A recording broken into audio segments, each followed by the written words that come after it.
My name is Michael. I am a adjunct working professor at a couple of schools in Kansas City. So I teach at multiple different schools to put together a paycheck.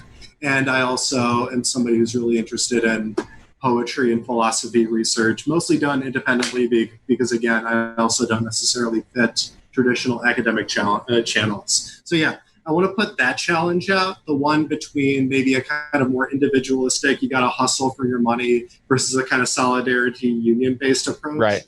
But also, I'm actually kind of pro-cancel culture, pro-SJW. I identify as a socialist and anti-racist and feminist. So I don't necessarily see like public call-outs as necessarily this terrible thing to worry about, because I see that as part of an engaged public, and that often like that is a recourse for people who are abusers and stuff. So to me, I think that maybe part of kind of adding to the individual versus solidarity with other academic workers thing is that maybe actually that maybe that also kind of falls on that axis a little bit, that if you're maybe more open to, say, questions of equality and oppression, it can open up other ways to enrich and better the academy than just kind of breaking off and just doing a kind of like hustle on Twitter thing. Yeah, well, I definitely appreciate all of that. And I also thought long and hard about all of that. I mean, for what it's worth, I think it's kind of interesting to note that I identify as a communist and an anti-racist also. And so, you know, I actually don't think we're too far apart. I think part of it is disposition. I think some people will be more suited to taking an outside route, and some people will be more suited to taking an inside route. And part of that is just personality traits, which different people are blessed with differently, right? So like I have a very anarchistic temperament. I just don't do well personally with following strictures and, being super patient with all kinds of rules and stuff like that. And so that's a kind of not very interesting answer, but it is, I think, an important part of the answer. So people who are trying to fix academia from the inside, they have nothing but my support and encouragement, for what it's worth. I personally, the way I evaluated the situation when I was in academia was that it just had the overwhelming feeling of a sinking ship in pretty much every way. And, I also am supportive of unions, for what it's worth. But it would be boring if I just basically said I agree in principle with everything you said. So I'll kind of purposely choose to take the most kind of conflictual angle I can find in what you're saying. I'm sympathetic to unions. I would love to see academic unions create better living conditions for adjuncts and stuff like that. The issue is that I do somewhat doubt the larger agenda that is kind of underlying the kind of progressive academic culture in a way that I wouldn't necessarily even blame any individuals for. I think that there is an agenda there. There is a kind of underlying machinery that you have to buy into to be a part of that game and to play that game and to be rewarded within that game. And I think that underlying machinery is at a very deep level corrupt in a way that I find kind of horrifying. And interestingly, you can make this argument even from a left-wing perspective. So as I'm sure you're aware, there is this kind of 1968 and post-1968 kind of anarchist kind of strand of the left. This is absolute kind of left-wing territory that says unions are actually representatives of capital more so than representatives of liberation. The union is actually where, in today's language, we might call it the professional managerial class, if you will, or woke capital or neoliberal capital or whatever you want to call it. The unions are actually where kind of the genuine emancipatory desires of the working class are essentially choked and controlled and maintained by the dominant forces of the capital machinery. And frankly, I'm quite sympathetic to that viewpoint. That does seem to be a pretty plausible reading of the history of union struggles and how they play out or don't play out. So yeah, I mean, on the one hand, I would love to see a union succeed in making life better for all adjuncts and somehow kind of like creating better working conditions. But I'm afraid I don't think that's really what's going on. But I should. One of the things, and this is one of the words that people use a lot, they kind of talk about a materialist approach or something. And for me, where I see a lot of the maybe where there's a lot of misinterpretation of why people talk about why and how people talk about racism and sexism and economic inequality and just the apparatus of imperialism that I'm opposed to, is that we see them entirely as ideas. And so when we fight over those, when we fight over these real things that are taking place, things that actually are killing disproportionately Black and brown people and immiserating a lot of people, we kind of get in this trap where it becomes debating the ideas itself. And when people say who disagree for whatever reason they do, get a lot of people pissed off at them. It sort of then becomes only about, they're sort of being criticized for their ideas and not for maybe where they stand in a real struggle. And so for me, the fact that there is a revitalization of the union movement happening alongside, say, this wave of uprisings and just a resurgent left in general is because people are really naming the struggle for what it is. Because I imagine that a lot of us are kind of stuck in this, really difficult, kind of miserable hustle that you seem to have gotten out of it in some way.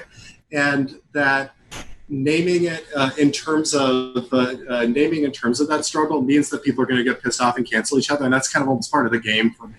And so I that's kind of, again, why I'm almost urging people to worry a little bit less about cancel culture, because I think it obscures a much, much more real fight that people are dying from and that we can actually give our solidarity to.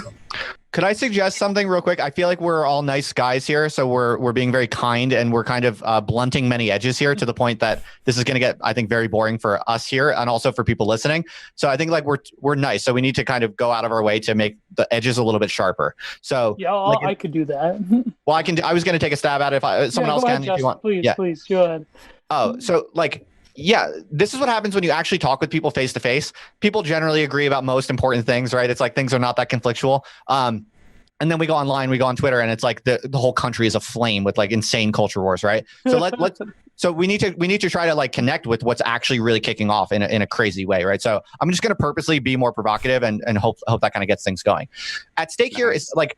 We can do some sort of like kind of inane conception of cancel culture where it's like, it's not that bad. But what's really at stake here for people who are concerned about cancel culture is that people's position in society is being radically and suddenly demoted for saying true things. Like that's what's really at stake here. It's that it's not the fact that people's status can go up and down. That's reasonable enough, right? No big deal. Let's not shed any tears about someone losing status. But the problem is that there are true things that if you say them, you die socially. Like that's the scary thing here. Okay, that'd be my provocation. And give us an example of one.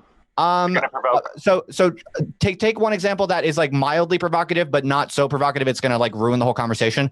Would probably be the existence of IQ as a phenomenon that's real. Another one would no. Here's a better one. Psychological sex differences. So the simple fact that men and women on average have different averages of psychological traits. So my understanding as a social scientist is that this is uncontroversially true over the course of many years and many studies on certain psychological traits. There are different averages for men and women. Okay. This is something that you're not allowed to say as an employee of a large corporate organization such as Google. That's the James Damore case. It's also widely, and to connect this to people like Michael and make the conversation more interesting, this is the type of scientific truth that in pretty much any graduate school in any like humanities department across the country, if you say it, you're seen as evil pretty much. And there's a serious risk of there being major political campaign against you for saying this in the presence of polite company within a kind of respectable humanities grad school. So take that as an example.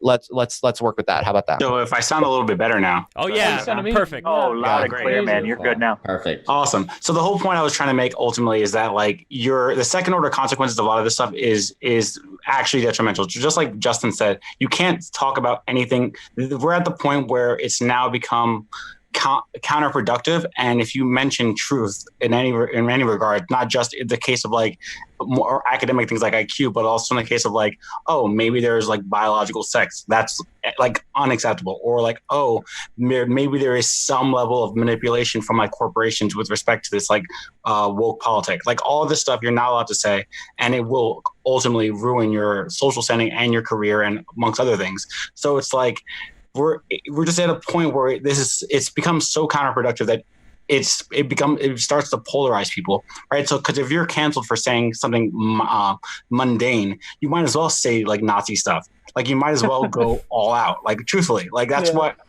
Like you just if you can't say like basic truths that we all know intuitively to be true, what's the like? You might as well just be a skinhead at that point. Yeah, and then all of a sudden you actually do believe there's some sort of like crazy Jewish conspiracy, because actually there are actually people on the internet who tell you you're not allowed to say something that's patently true. Like, of course you're going to start thinking crazy shit. But can I go in a bit of a different sort of approach? Hold on, I just want to address that first. I feel like on this show in particular, there's been like jokes that I've never encountered like really anywhere in my life. Really? Like everyone's, I think this all comes from Stefan Molyneux is upset that he has this like weird tweet where he's like, look at all the people working in media. They all have the same religion. No, but everyone people know that. That's not nobody. That's not. Can we not talk about the G? No, but that's but that's okay. We can you can exfoliate the conversation. You can exfoliate the conversation. I think that is a fine thing to say, right? They all disagree with each other. That's not one monolith, just like anywhere else or anyone else. And they have a very great culture to learn from, right? This is a culture show. Wait, are we talking about Jewish shit right now? I'm just trying to. Jules. Because it's like, you know, I'm on the previous guest. He's referencing previous episodes. Michael is the courageous defender here. So like, this is not. I'm not saying no. Because what I'm actually trying to say is like I'm not sure if like people are sort of broaching a sort of sympathy for like anti-Semitism or something like that. No, because it does seem like it's kind of coming up, and it's kind of like you know, I almost don't would feel kind of frustrated to have to simultaneously defend, you know, the values that I hold dear as well as the religion that I hold. That would be a kind of confusing spot for me to be in. No, absolutely not. Jules was just referring to stuff that was happening in the past on our show. On the show. It's been on the show. Yeah, it's been anonymous accounts. It's been from anonymous accounts, and so what Bears was saying is that this could be a symptom of like people being angry and venting about stupid shit, right? And they're also trying to get people inflamed and flared up because I guess that's how they feel. Yeah, right? but I would sharpen that. Would be that. Oh wait! You have people pulling down stats. Jules, yes, we understand. Justin. Oh, I just wanted to sharpen that a little bit more to make the conversation even more clear, I think. In addition to what Jules said, which I agree with, what Vers and I were really getting at, I think, the crux of this is that what's really at stake with cancel culture and Michael's, you know, very nice defense of the political logic and the political kind of class warfare that is actually at play in cancel culture, which many people see as a legitimate fight for justice. What is really at stake here for me that makes me less enthusiastic about it and more concerned than Michael is that it is about politically overriding what is true. And when you politically override what is true, then it leads to crazy ripples in the cognitive social fabric, one of which is people believing in idiotic and nasty conspiracy theories, such as anti-Semitic conspiracy theories. So it's like, for my mental model is we either have the truth, and the truth is the truth. It's an objective. Objective truth exists, and we have intersubjective protocols for determining what is objectively true. It's called scientific method. That can be a legitimate, modern, rational centering or anchoring mechanism for a complex society of many people.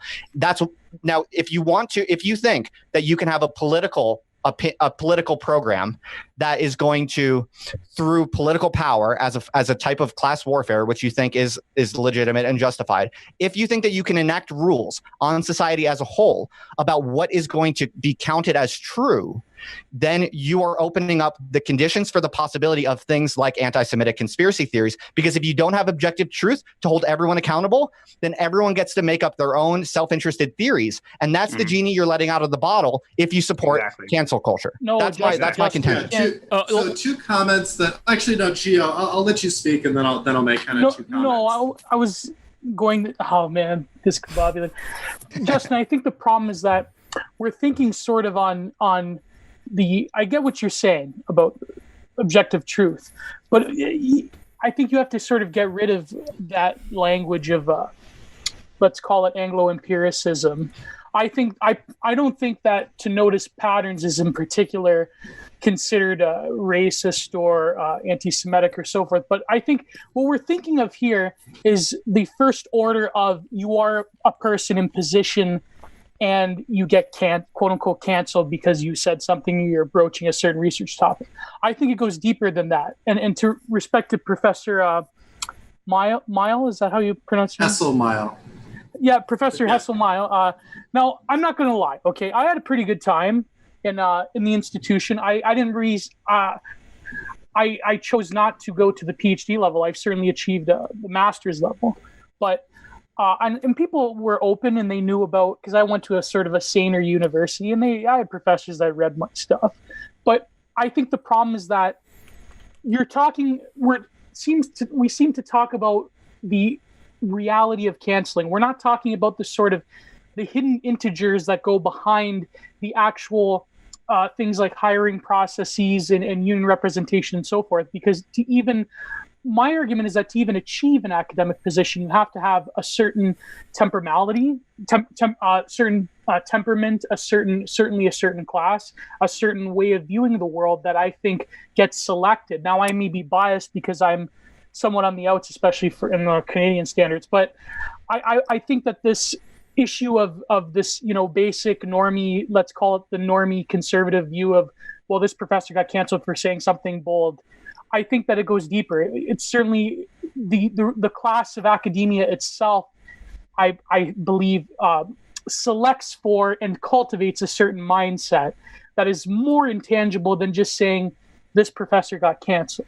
Now, we could talk about that. I think that's something that a lot of critics of cancel culture miss, is that the sort of cancellation goes on a much more latent or let's call it a cathetic level than just saying this professor got fired or whatnot. Because to even get to that position, I think is more of a struggle than what people believe. So. Oh man, I wanted to defend the institution, but I definitely need to let the good professor here speak first. So kind of stepping back to respond to Justin's point, I think one thing and this is part of the move that we make when we talk about ourselves is pointing only to things that are true. It just happens to be objective. Is that that's not always at stake in these kinds of struggles. So, for example, the idea that, say, in-baked sext or racial differences are true in the particular kind of way that some people want to defend, that's not necessarily an ironclad truth that people can be so confident in. So for example, when we talk about, say, cultural differences, we see an enormous plasticity in how people express social conventions, how people convey gender, and often ways that recognize the wide variety of forms of gender expression that the last couple hundred years of history have sought to maybe erase. And so when we kind of say, oh, I'm being punished because it's because I said it was true that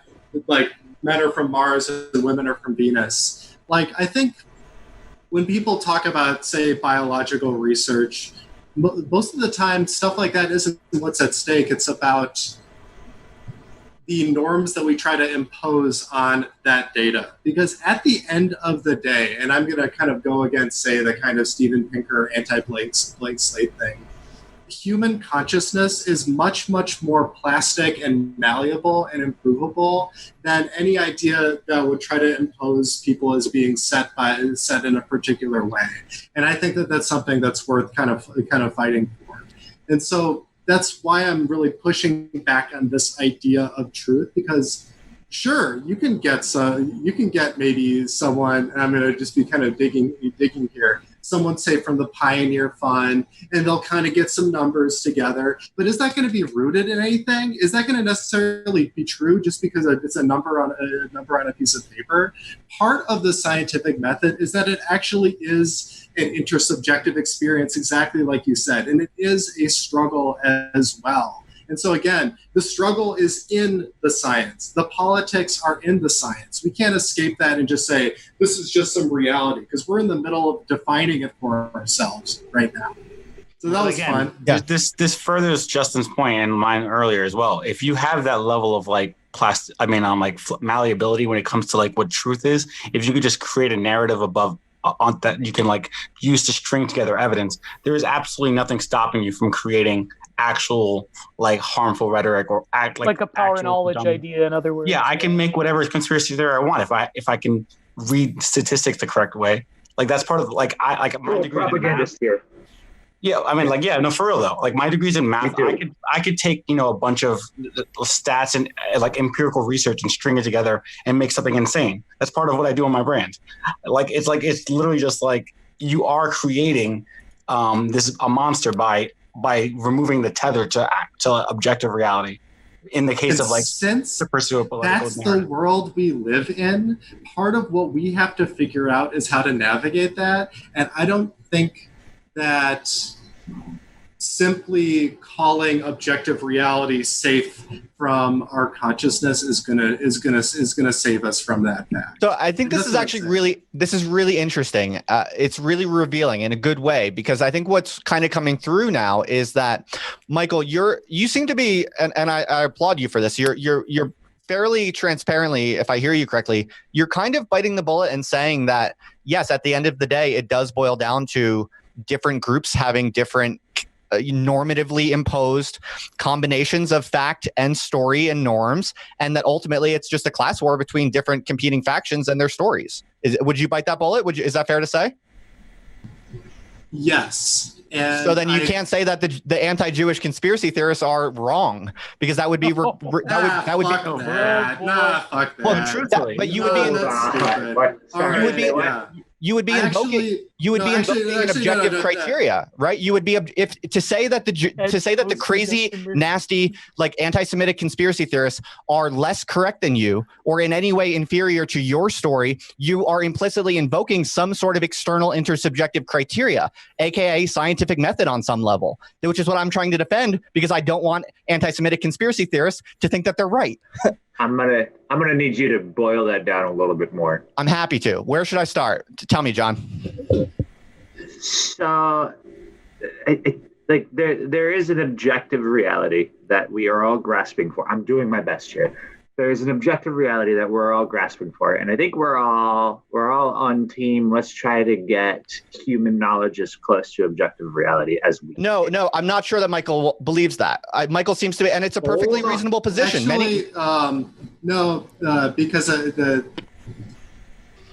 the point isn't that we entirely create our reality. But our understanding of it is a shared and social and political experience, which is why I'm saying that the things that are being called objective facts, which tend to support systems of inequality that people created, are the things that we need to hold and suspend. Right. So it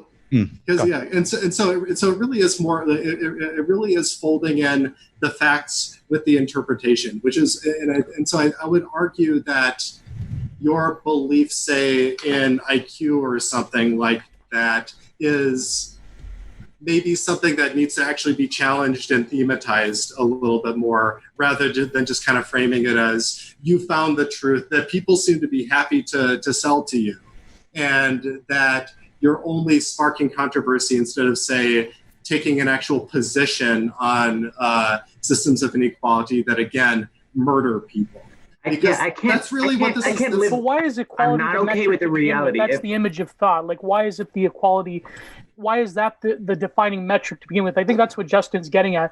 You've sort of already set out not an objective, but sort of a worldview, a Welch-Long position to begin with. Like, why is that particular image of thought so vital to any sort of political or sociological or cultural discourse? I feel like it's definitionally, isn't it?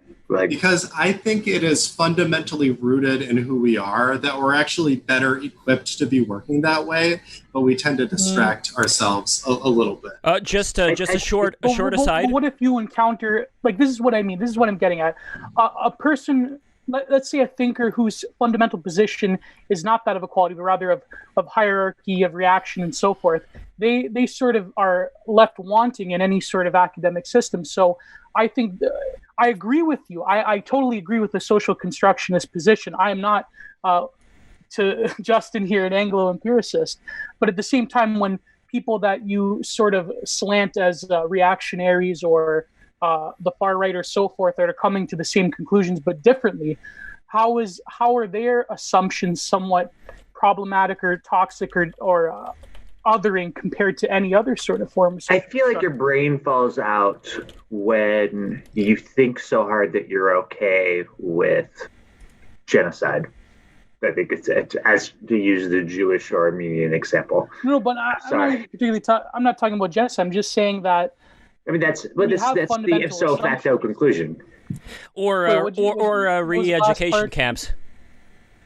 I would class the difference between I'm fine with that too. Re-education camps. Out of the loop in this conversation. I'm like trying to follow it. Effectively, let me just jump in. So effectively, what we've gotten to is there's consensus reality, and then we're now arguing over what the basis of this consensus ought to be, right? Yeah. So is the basis of this consensus? That's a good point. Pushing towards removing inequality in systems, or can I just make up the basis as I want if I can get enough people to agree with me? So that's what makes the Jewish conspiracy things pop up on the internet. If you can get enough people to go, yes, the Jews, now you have a new consensus reality that has to battle with anti-oppression.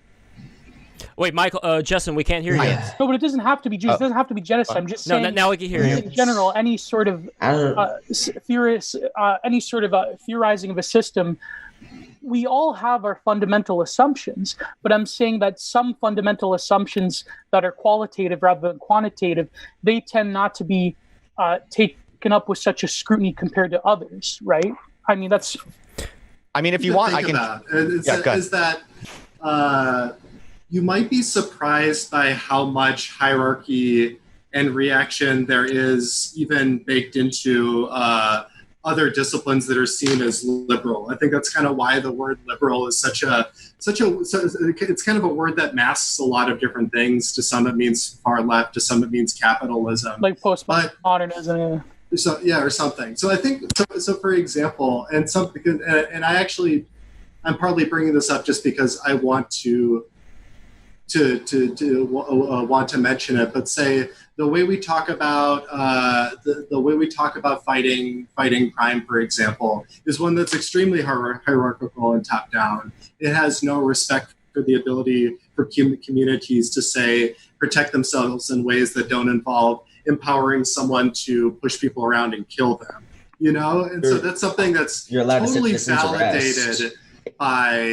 That's something that's totally validated. Well, let's try it out then in a certain community and see what happens. I'd be very interested. This is why we had various experiments over the centuries of different political systems, and we could see whether East Germany went to West Germany or West German people went to East Germany. That's how a lot of these things end up getting decided. One quick aside, I don't want to take up too much time. I just want to mention that since you're very into Jewish mysticism, I am someone who has looked deeply into I looked into Yehuda Ashlag, who is this rebellious Kabbalist, who is the one who wanted a Kabbalist and a socialist.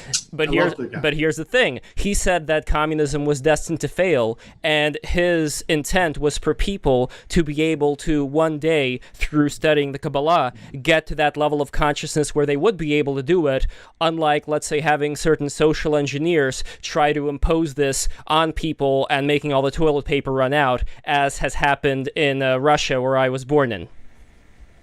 So I think in general, you made a really good point, which is that looking at historical examples is a really great opportunity to see all these, to see how things have played out. And I will just insist as a kind of epistemological thing, and this is me defending some truth here. This is me throwing some truth bombs that I think are being suppressed, is that there are examples all over the world of people practicing anarchy, including ones that happened literally weeks ago, but also in different cultures and and at different points, even in traditional European descended civilization. And you can see where and when it doesn't work, and it gives you opportunities to perfect those tools. That's a fundamental tenet of Marxism, is actually the ability to learn and adapt. Where does it work, though? Where does it work? Give me an example. And I'm not talking about like that place in Denmark or Norway. It's like a very small thing. I'm talking about like a larger society where the proletariat has seized control, the dictatorship of the proletariat, like Lenin was talking about. Where would you say that it has successfully worked for a long amount of time? So I don't want to be too much of, I don't want to give too many hot takes, but I would actually argue that there are elements of the Soviet Union that were successful. There are certainly failures, but there actually were parts of it that were successful. For example, after collectivization, famines ended.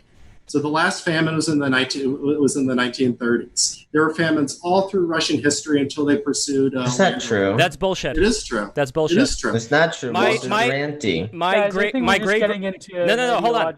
I'm the one who was from Russia. I'm the one who has ancestors that go back there. I respect your experience. My great grandmother had to live under the blockade, and you know why? It wasn't because of the Nazis. It was because the troops and the generals were intentionally blocking food from coming to the people. Instead, they had chefs there that were making all these delicious recipes for these generals, because that's the way it worked. You had thugs coming in, and you had the suppression of the true believers. Like at first, you had the true believers.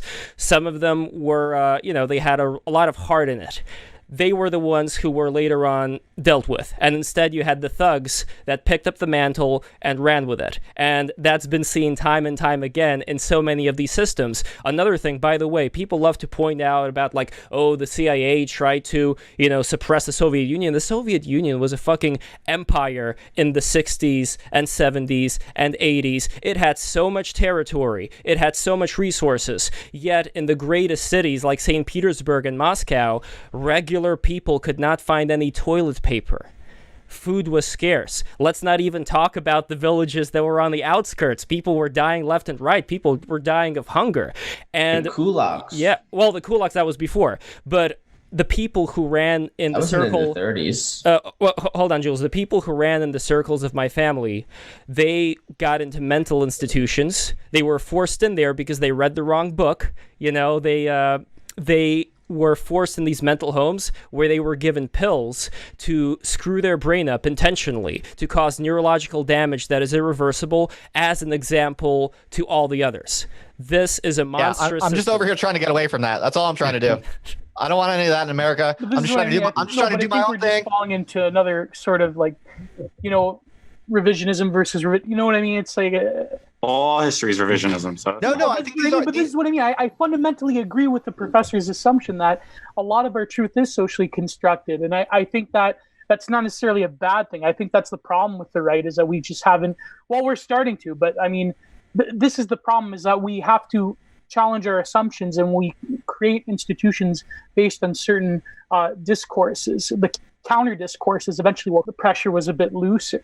That maybe that these, and even the term conspiracy is itself problematic, in my opinion, because what is a conspiracy, right? So this is what I think. I think we have to sort of steer clear of what we're doing now, which is engaging in like, this is my ideology and that's my ideology and this is a counterpoint. You know what I mean? It's like, because we're going to go in this all day. I think what we're doing here on the meta level is more fundamentally, what's that word? Satiating. You know what I mean? So. Well, I, for one, think that the mention of the Soviet Union is absolutely apropos in many ways, actually. It really condenses things in a certain way, because what I'm detecting here, and first of all, I just want to go out of my way to say I seriously applaud Michael showing up here and representing this opinion and perspective, which is clearly not the dominant one. It's a minority opinion here, and that takes like courage, and I appreciate that. Michael, I think you're representing it gracefully and as transparently as one can. And I think what I'm seeing, which is interesting, and I just want to note it, is that.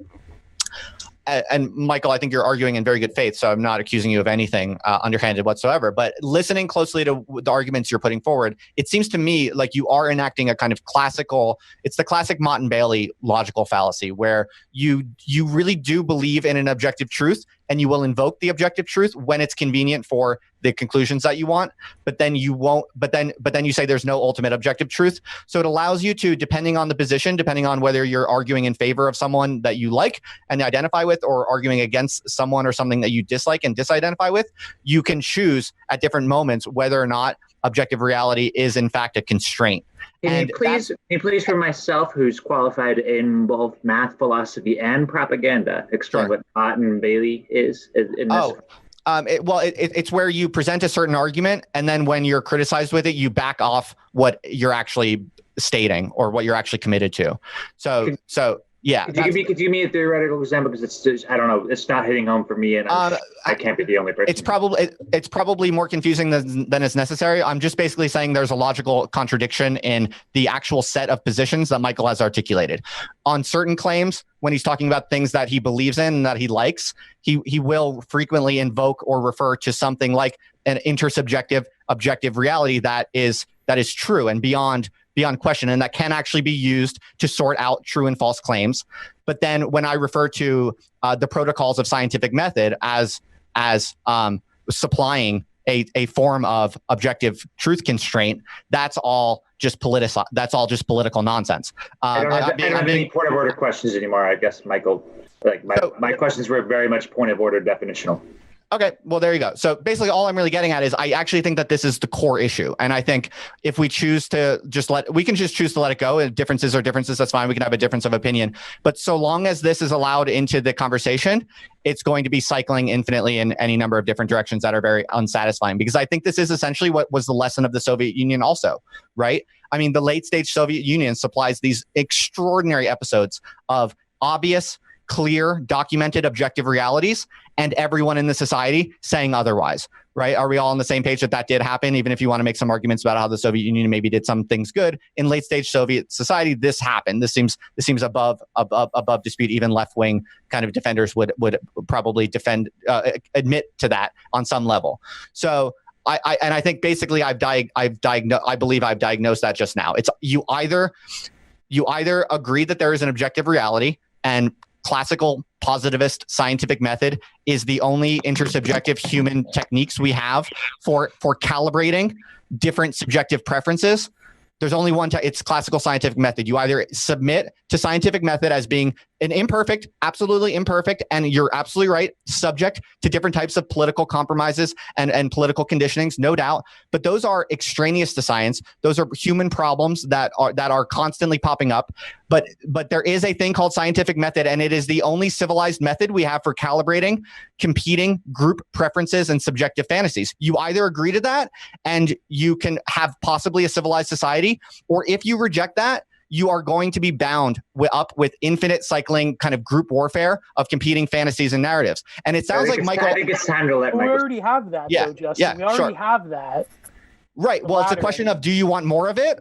And do you want to win that game, or do you want to try to find some sort of intersubjective calibration method? That's the choice. Can we let Michael speak, please? Of course. Okay. So I would be disappointed if the takeaway of my point of view was entirely, reality is a social construct or something, because I've been really trying to advocate for something much fuzzier and more complex and interesting. And part of the reason why maybe I can't necessarily articulate a clear epistemology from it is because I think it is still in the making, though say we can learn, say, from philosophers like Edmund Husserl.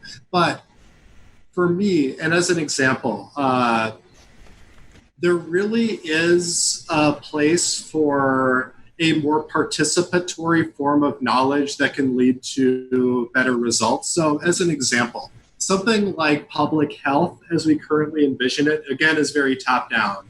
There's the experts who know, who kind of hold onto the knowledge for how to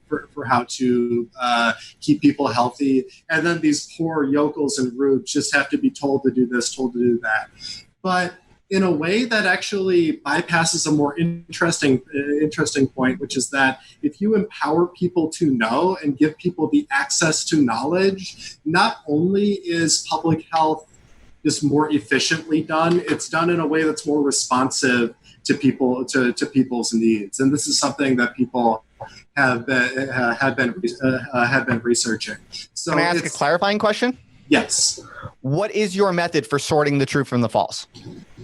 You just invoked, but you just referred. You're constantly referring to it being possible for human beings to find their way towards what is real and true, and away from what is false. You clearly believe in that. So, if not scientific protocol, if not scientific method, no, it is scientific. It is scientific, though. It's just one. It is. Yeah, I'm just calling for what many critical scientists have been recognizing for a long time, which is that a blunt positivistic materialism needs to be incorporated with a human perspective that recognizes. But who decides, Michael? Who decides? Who gets to decide? You do, man. You're doing that right now. Michael's team. Michael's talking about his team. I think that's the problem. No, Jules got that. Man. Jules got the answer right. It's implicitly the team of judges that you think are the good, correct judges. I think that's a problem. I think that's a big problem. Oh, dictator, Michael. That's a serious problem. It's really. No, not the dictator. No, wait. Hold on. Not the dictator. The people who come before. Hold on. I just want to tie a couple things together, and then we can come back, because a lot of this came from about censorship. So you have people have anxieties about censorship and totalitarianism. You have people with deep emotional ties to historic territories like Russia, and they're looking at Jeff Bezos, Lex Luthor in a mech suit with the frickin' super blimp and the drones, and they're looking at the genetic engineering. They're looking at Google with the robot army, and people are going, how is this stuff going to order? And you look at what's going on in China, and you see the censorship just totally off the rails over there. And you look at extreme cases like North Korea, it's much smaller. It's reasonable to be proactive now. And we started with the censorship talking about the brain thing and its genes. These are the two problematic subjects on the left and the right. The left wants you to say the human brain doesn't have a lot of differences between the sexes. And the right, apparently, like this guy we had on our show, Sonny, they want to talk about genetic clades. They want to basically use the tools to look at small things and start categorizing how genes work. I feel like I'm the only person in this chat who identifies as a Democrat, which is weird because I'm the only combat vet here. I think it's a generational thing. You're a bit older. Younger people see all the parties as kind of hopeless. Yeah. Like, I would probably be conservative in normal times, but because of where we're at, I consider myself Democrat, but only just. I've only ever voted for Democrats for what it's worth. Before I stopped voting, which was like the last election, but yeah. No, but I think, first of all, I'm very surprised my friend Justin over here going so hard with the scientific method stuff. I mean, where is the room for, I guess you could say, the mysticism? But what the professor brought up, I think, is a good critique. I think our experts have totally failed us. I think that the expert managerial class is the biggest enemy to sort of any sort understanding there is. But that being said, my concern is that what we're witnessing right now, the discourses we have in society at large, is that it's replacing one form of elitism for a sort of, let's call it, you mentioned the policing issue. I do agree there are many issues with policing that are the problem. I think community policing is something we could look at, but the response that we're getting with the defund the police thing is indicative, I think, of where the discourse no, but hear me out. I think the problem is it's indicative of the discourse that is the predominant progressive married to neoliberal capital discourse, in that, yes, defund the police, but what it's replacing it with is another form of soft sort of medicalization and expertism with social work and health experts. The experts are going to be parachuted in instead of the cops with rubber bullets and so forth. I think this is another thing we have to question, because it seems that a lot of the discourse is sort of taking a... I'd rather experts over cops, to be frank. Yeah, exactly. No, because this is the thing. A lot of these people that talk about defunding the police, they've read Discipline and Punch, but they haven't read the chapters from Foucault about governmentality and biopower. And that's the problem. We have to... The response itself is problematic. Please, I have not read those chapters. Please, I don't even know what book you're referring to. Please inform me. Well, to answer your question, John, I think to bring up, because I did a lot of research in grad school about Foucault, the thesis of the carceral regime in society, how the prisons are similar to the schools, similar to the hospitals, and how they developed over time into new discourses of science and objectivity and methods of gathering and collecting data and so forth. This has created structures and apparatuses of surveillance and disciplining of the subject and so forth. I think that's a valid critique. My concern is that the people that take up these discourses, now they're saying, well, okay, we're going to impose our own regimes of truth with even more experts, and we're going to get rid of the hard power elites, which are the police, and they're terribly abusive. I've never supported the excesses of the police force, but at the same time, the other option is this soft power regime that are taken up with a lot of the issues that me and Justin and Verse and what we're talking about with this sort of predominant, let's call it woke capital discourse. So I think this is why we should question our assumptions. I would push back on the thing about scientism and objective truth. I think we should bring it back to Plato, because I think it's a really good point, and it's super relevant for everything we've talked about today and for this conversation that's transpired today. And I'll break it down real quick for you, John. Probably the most relevant, Jules mentioned the forms. That's famous, right? Platonism is essentially this idea that the truth exists in abstract ideals, which we never fully access. Everything else, yeah, okay, so you're good with that. But the most relevant aspect, I think, for the current discussion is this concept of the noble lie. It's super important. So basically, Plato in Plato's Republic, he literally pretty much explicitly says that it is the job of the philosopher king to essentially promote falsehoods that he knows to be false, essentially, but that are in the interest of the people. That's essentially what the noble lie is. That Plato says it's good to promote lies if it is truly in the interest of the people. That's a very cartoonish summary. This is what I've been arguing that you support to begin with. I thought it is, from what I'm hearing from pretty much everybody in this discussion, you guys all want a philosopher king. No. Here's where let me finish my thought. So I'm just laying the basics. That's the basic idea of the noble lie. It's a very, very cartoonish summary. The reason it's relevant here is because it's essentially at the core of the debate that I was having with Michael, and namely, I actually represent Aristotle, and Michael represents Plato. So Aristotle is known for being the empiricist. He's the opposite of the Platonic forms. Aristotle says, start with the data. Just go into the data, go and catalog all the different animals, catalog all the humans, catalog the different forms of society and the different ways of arranging your household. And by simply submitting to the truth of what you find in the data, you're able no disagreement here. You're able to then back out a kind of scientific model of how things should really be. And interestingly, there's a line from Aristotle up to Marx even in the concept of flourishing. It's also a Christian idea. So the idea is that if you're scientific about things and you just basically focus on the data as objectively as possible, you can actually get to something like the core of human nature, and from there make reasonable estimations about what it means for a good life, what it means to flourish as a human being. So that's an Aristotelian line. That is a core aspect of Marx, which a lot of people don't realize. Then there is this Platonic form, this Platonic kind of lineage in the political cleavages that we're going through today, which is the Platonic line. And the noble lie here is really important because essentially, if I understand Michael correctly, and I don't want to recapitulate Michael's arguments when he's not here, but to be as charitable as possible, I think he would, on some level agree with this. Michael was essentially representing the position, which is the dominant position on the left, which is that there are certain highly undesirable political outcomes that are so severe, so horrible, we are so concerned about avoiding certain political outcomes that it is necessary and good and just for smart people who know what the ethical and moral truth is, who know what the better positions are. It is good and necessary and proper for them to use whatever political forces they have available to them to make sure that those morally good ideas are the ones that dominate politically. Guys, I think we should explain a bit more about the noble lie. First of all, I would contend, and I wouldn't be doing proper academic work if I didn't.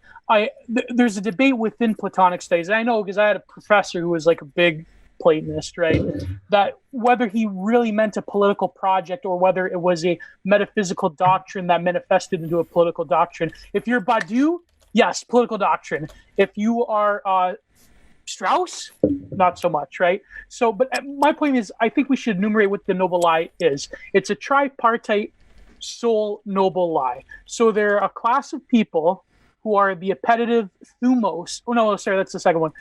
The appetitive type. They're based on an alchemical metal. There are three classes. They are all given a metal to represent them. That's the noble lie. So the first one is brass, if I recall correctly. They're the bottom, maggot, bootlicker, common mass individual. They're the appetitive type. They can just consume, get excited for new products, that type of class, right? That's the vast majority of the NPCs, basically. The NPCs, that's right. The second class is the thumos class, the Kshatriya class, the warriors. They are the ones who act. They're the spirit, thumos, will, volitional part of the soul of the book. Because remember, the soul in the city in Plato, it's the same, right? You are a reflection of your social environment around you. The top is the philosopher king. They're the intellect. They're the Brahmin. They are the gold caste, right? So this is the argument that the left is enacting a Platonic political project. I think we have to give credence to the fact that a lot of this discourse of, let's call it progressive modernity, relies on the fact that certain people have a fundamental positional will within them that is almost alchemical, that is almost they can't get rid of. The original sin, that they're evil, racist, terrible. And I think that's why they say that the higher class, using the Kshatriya class, and I would also include activists, social workers, experts as the Kshatriya middle will class, because they're the ones doing the canceling, along with Twitter activists.